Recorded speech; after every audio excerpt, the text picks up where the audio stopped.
Heroine అంటే cinema మంచి subject దొరికితే, జయసుధ్ గారి హీరోయిన్ దొరికితే సినిమా ఎదురులేదు.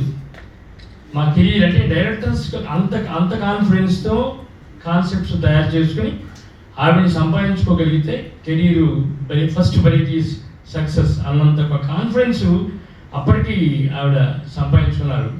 బహుశా ఇది వెరీ రే. ఇప్పుడు విషయం నేను మాట్లాడాను కానండి, అప్పటి రోజుల్లో మరి సావిత్రి గారి తర్వాత అంత మహాద్భుతమైనటువంటి ఒక మహానటి, దర్శకులకి పరిశ్రమకి అందరికీ కూడా ఒక నమ్మకాన్ని, ధైర్యాన్ని, కాన్ఫిడెన్స్ని తన గురించి ఆర్టిస్ట్గా తన గురించి తను ఉంటే చాలు అన్న ఒక ధైర్యాన్ని ఎంతోమంది నిర్మాతలకి, దర్శకులు ఇచ్చినటువంటి ఒక మహానటి జయసుధ్ గారు.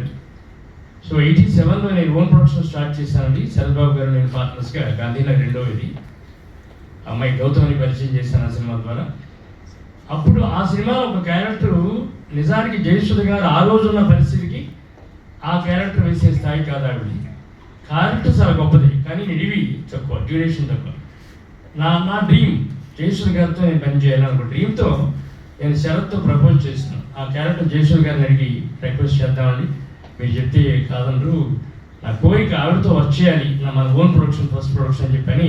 అమ్మ మీకు జ్ఞాపకం ఉందో లేదో, నేను ఇంటికి వచ్చి మేడం గారి దగ్గరికి వెళ్ళి నేను రిక్వెస్ట్ చేశాను. సో వెంటనే అంటే ఆ రోజు క్యారెక్టర్ చాలా మంచి క్యారెక్టరు, సినిమా 100 days. బట్ ఆవిడ ఉన్న పరిస్థితికి ఆ రోజు ఆ క్యారెక్టర్ వేయాల్సిన అవసరం లేదు. బట్ నా మీద శరత్ బాబు గారి మీద అభిమానంతో ఆ క్యారెక్టర్ చేశారు. ఆవిడ చేస్తాను అని ఒప్పుకున్న తర్వాత ఆ క్యారెక్టర్కి మేము ఆమె స్థాయికి తగ్గ మార్పులు చేర్పులు చేసాం.